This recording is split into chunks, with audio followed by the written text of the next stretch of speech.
Desde pequeña me enseñaron que la Biblia está llena de mujeres valientes, pero hubo una historia que me dejó marcada. La historia de Tamar. No es la más contada, ni la más cómoda, pero es poderosa. Porque Tamar no solo sobrevivió a la injusticia, la enfrentó. Y lo hizo con una inteligencia y una fuerza que desafían cualquier época. Imagina estar atrapada en un sistema que decide tu destino sin siquiera preguntarte tu nombre. Imagínate ser parte de una familia influyente, solo para ser descartada, olvidada, traicionada. Eso fue lo que vivió Tamar. Pero lo que hizo después, eso nadie lo vio venir. Era una época dura. La posición de una mujer dependía casi totalmente de los hombres de su vida. Su padre, su esposo, sus hijos. Y si ellos faltaban, ella quedaba en el limbo social, como si su valor desapareciera con ellos. Tamar, sin embargo, no aceptó eso, y esa decisión lo cambió todo.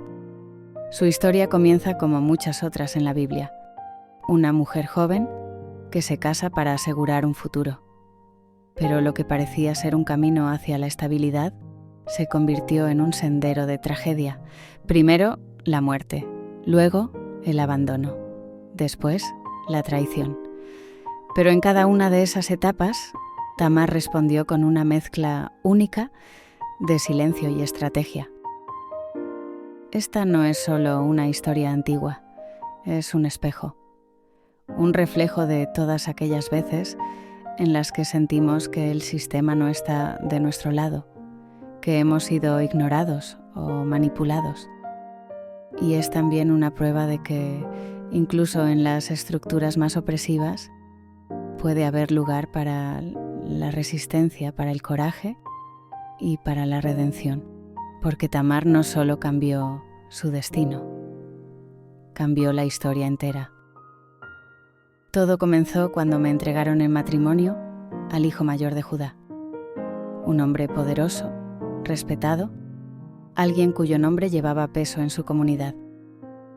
Judá descendía de una línea fuerte, de esas que caminan con la frente en alto porque saben que pertenecen a una promesa. Cuando entré a su familia, lo hice con la esperanza de construir algo sólido. Mi esposo se llamaba Desde el primer momento supe que algo en él no estaba bien. Había en su mirada una dureza, un orgullo vacío, como si llevar el nombre de Judá fuera suficiente para justificar cualquier acción. Yo intenté cumplir mi rol como esposa, con respeto, paciencia y la esperanza de que el amor pudiera florecer. Pero vivía de espaldas a la voluntad de Dios. Su carácter era oscuro, sus acciones ocultas. Y aunque yo no sabía con detalle lo que hacía, el juicio vino sin previo aviso. Un día, simplemente, murió. Así lo dice Génesis. El primogénito de Judá, era malo ante los ojos del Señor, y el Señor le quitó la vida.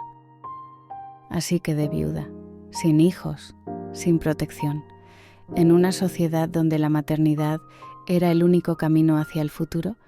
Yo era ahora una figura incómoda. ¿Qué se hace con una viuda sin descendencia? En ese momento no lo sabía. Solo sentía un vacío profundo y un silencio que dolía más que cualquier palabra. Judá debía decidir qué hacer conmigo. Y ahí comenzaría la siguiente etapa de mi historia. Una que pondría a prueba no solo mi paciencia, sino también mi fe. En medio del luto, una esperanza surgió desde lo más antiguo de nuestras tradiciones, la ley del levirato. Era una costumbre que, en su esencia, buscaba justicia para mujeres como yo. Si un hombre moría sin dejar hijos, su hermano debía casarse con la viuda para asegurar la continuidad del linaje y proteger a la familia.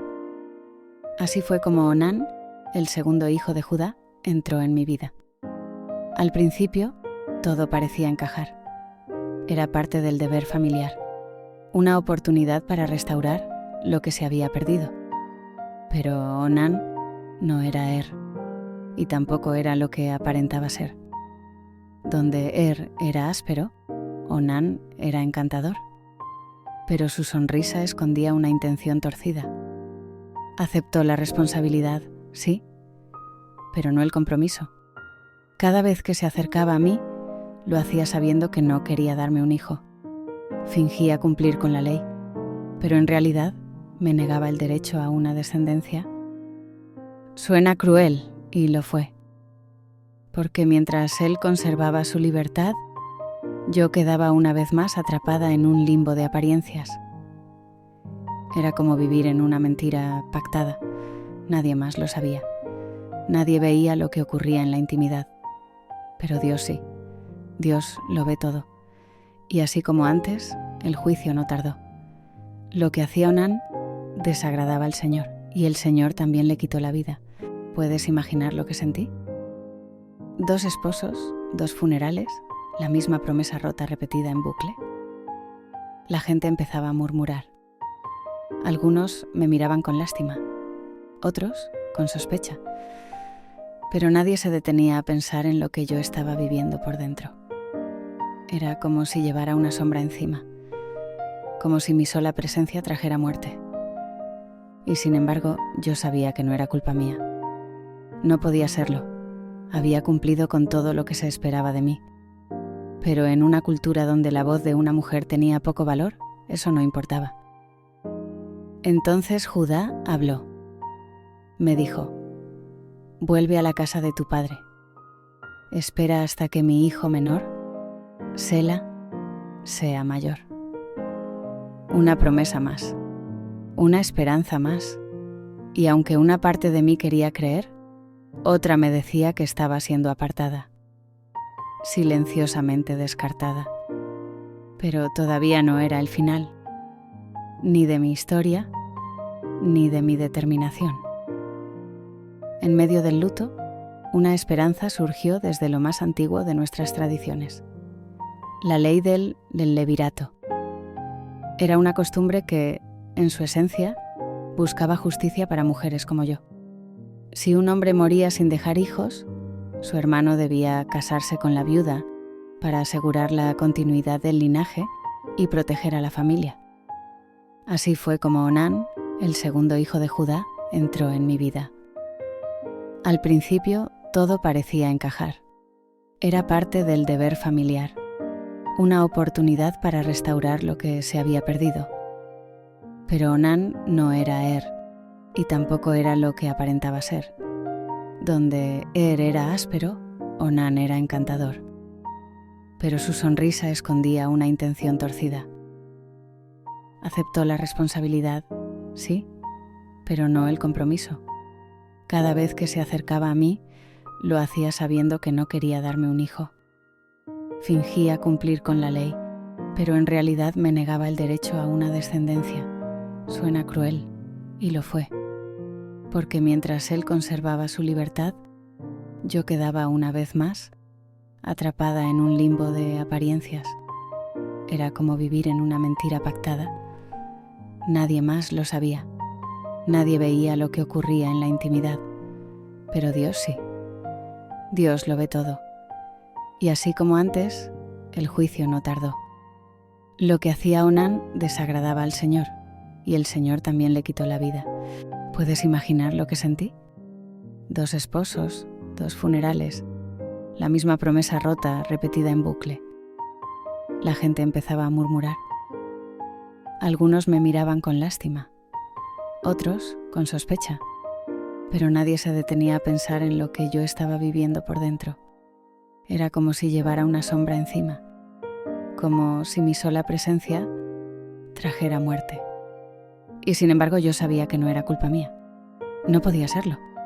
Había cumplido con todo lo que se esperaba de mí. Pero en una cultura donde la voz de una mujer tenía poco valor, eso no importaba. Entonces, Judá habló. Me dijo: vuelve a la casa de tu padre. Espera hasta que mi hijo menor, Sela, sea mayor. Una promesa más, una esperanza más. Y aunque una parte de mí quería creer, otra me decía que estaba siendo apartada, silenciosamente descartada. Pero todavía no era el final, ni de mi historia, ni de mi determinación. Volví a la casa de mi padre con el corazón en pausa, como quien respira pero no vive. Me aferré a la promesa de Judá con todas mis fuerzas. Me repetía que solo debía esperar, que cuando Sela creciera, volvería a tener un lugar en esa familia. Pero los días se convirtieron en meses y los meses en años. Y la promesa se desvanecía. Sela creció. Lo vi con mis propios ojos, su estatura, su voz, su manera de andar. Ya no era un niño. Pero nadie vino por mí. No hubo cartas, no hubo visitas, solo silencio. El tipo de silencio que grita traición. Comencé a entender que mi nombre ya no se mencionaba en esa casa, que mi historia había sido archivada en algún rincón del olvido. Y lo peor era que no podía hacer nada. Porque en ese tiempo, en ese mundo, las decisiones las tomaban los hombres. Yo solo podía esperar, o eso creían ellos. La casa de mi padre se volvió mi prisión disfrazada de refugio. Cada rincón me recordaba lo que había perdido y lo que me habían negado. Pero no me rendí. No me permití caer en la desesperación.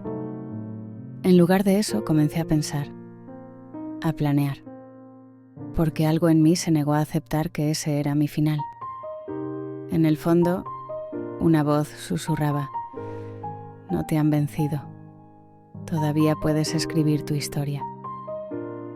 Entonces llegó el día. Un rumor se coló por las calles de mi ciudad como el viento que anuncia tormenta. Judá iba camino a Timnat, al esquilado de sus ovejas. Un evento social, una tradición, pero también una distracción para él y una oportunidad para mí. Mi mente empezó a trazar un plan. No era un impulso, era el resultado de años de espera, de años observando, entendiendo cómo funcionaban las estructuras del poder y cómo burlarlas. No tenía armas, no tenía aliados, pero tenía algo que nadie me podía quitar, mi ingenio y mi determinación. Esperé el momento justo. Fui a mi habitación, esa en la que había llorado tantas veces, y con manos temblorosas me quité las ropas de viuda. Esas telas oscuras, que habían sido mi uniforme de dolor, se deslizaron por mi piel, como si me liberaran de una cadena invisible. Me vestí con una túnica diferente. Me cubrí el rostro con un velo y salí al camino.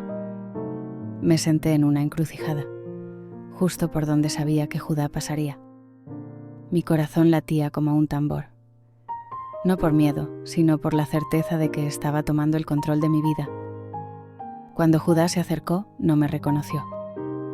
Para él yo era una extraña, una mujer cualquiera, una posibilidad efímera.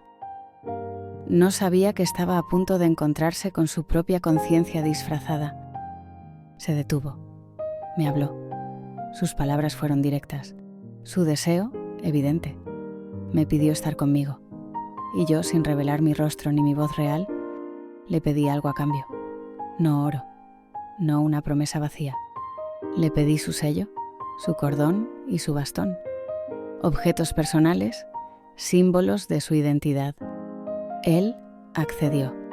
Y ese acuerdo, aparentemente insignificante, se convirtió en la llave que abriría la puerta a la justicia. Aquella noche, en medio de las sombras, se selló un pacto que cambiaría nuestras vidas para siempre. A la mañana siguiente, regresé a casa con los objetos bien guardados. Me envolví otra vez en mis ropas de viudez, retomando mi papel ante el mundo como si nada hubiera pasado. Pero dentro de mí, todo había cambiado. Yo sabía lo que había hecho y sabía lo que vendría. Pocos días después, el primer signo de vida se reveló dentro de mí. Estaba embarazada. Y con esa noticia, no solo crecía una nueva generación, también crecía la tensión, porque este embarazo no se podía ocultar. Y en una sociedad como la nuestra, No tener esposo y estar encinta era una condena. Las miradas llegaron primero, luego los susurros, después la acusación directa. Judá lo supo. Le contaron que su nuera, su viuda olvidada, estaba embarazada, y su respuesta fue rápida, cruel, impulsiva. «Sáquenla, que sea quemada». Así se juzgaba a una mujer en mi mundo, sin juicio, sin preguntas, pero yo tenía la verdad. Cuando me llevaron frente a él, no lloré, no rogué. Solo le mostré lo que él mismo me había entregado, su sello, su cordón y su bastón. Del hombre a quien pertenecen estas cosas, estoy encinta. En ese momento, el mundo se detuvo. El silencio cayó como una manta pesada. Y entonces lo escuché. Judá, quebrado por dentro, susurró: «Ella es más justa que yo». No hubo castigo. No hubo más palabras, solo verdad. Y con ella, una nueva etapa comenzaba. Pasaron los meses, y con cada uno de ellos, mi vientre crecía, y también el asombro de quienes me rodeaban. Ya no era la viuda sospechosa, ya no era la mujer olvidada. Era la portadora de una nueva generación, la misma que Judá, sin saberlo, había negado durante años. Llegó el momento del parto. Me encontraba rodeada de mujeres que asistían en el nacimiento, y lo que ocurrió allí fue tan simbólico como inesperado. El primero de los gemelos sacó su mano, y la partera, rápida, ató un hilo rojo en su muñeca para marcarlo. Pero entonces retiró la mano, y su hermano salió primero. A ese lo llamaron Pérez. Ese instante me estremeció. Como si incluso desde el vientre, la historia insistiera en desafiar las expectativas humanas. Como si Dios, una vez más, nos recordara que los caminos de la vida no siempre siguen el orden que creemos justo o natural. Pérez no fue un hijo más. Él, el que rompió primero el vientre, el que desbarató el orden establecido, se convirtió en la raíz de una genealogía sagrada. A través de él vendrían generaciones importantes, reyes, profetas y, según la tradición, el mismísimo Mesías, Jesús. Ahí estaba yo, Tamar, la mujer silenciada, la viuda doblemente marginada, ahora convertida en madre de una línea real. No por privilegio, no por azar, sino por determinación, fe y justicia. Y Judá, él también cambió. Ya no me miraba con los mismos ojos.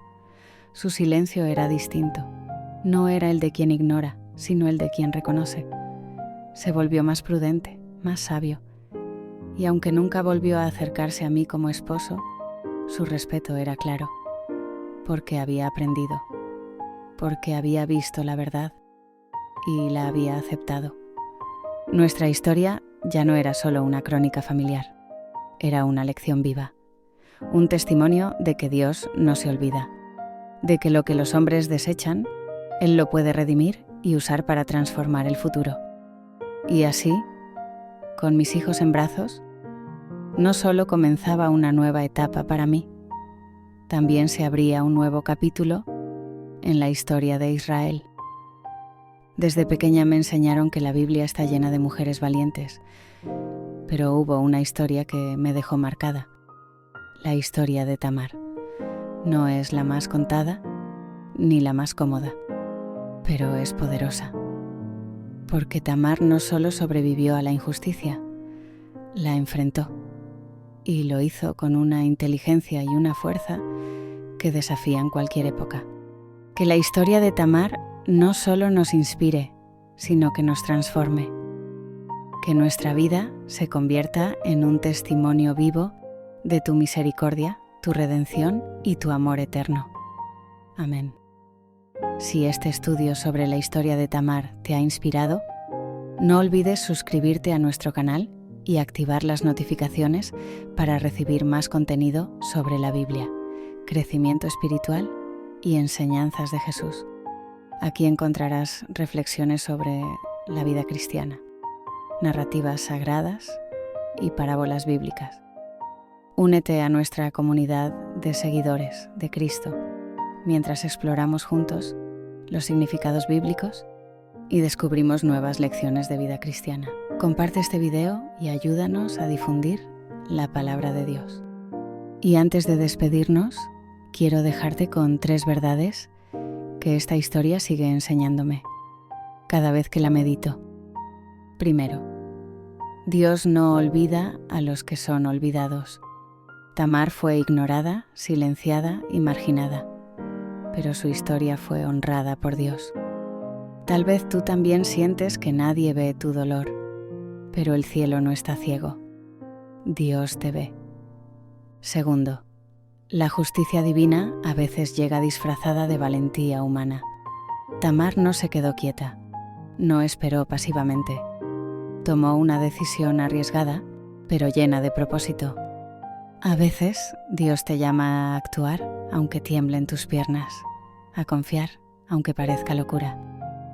Y tercero, tu historia puede ser más grande que tu dolor, porque Dios no solo redimió a Tamar, la colocó en la línea de sangre de Cristo.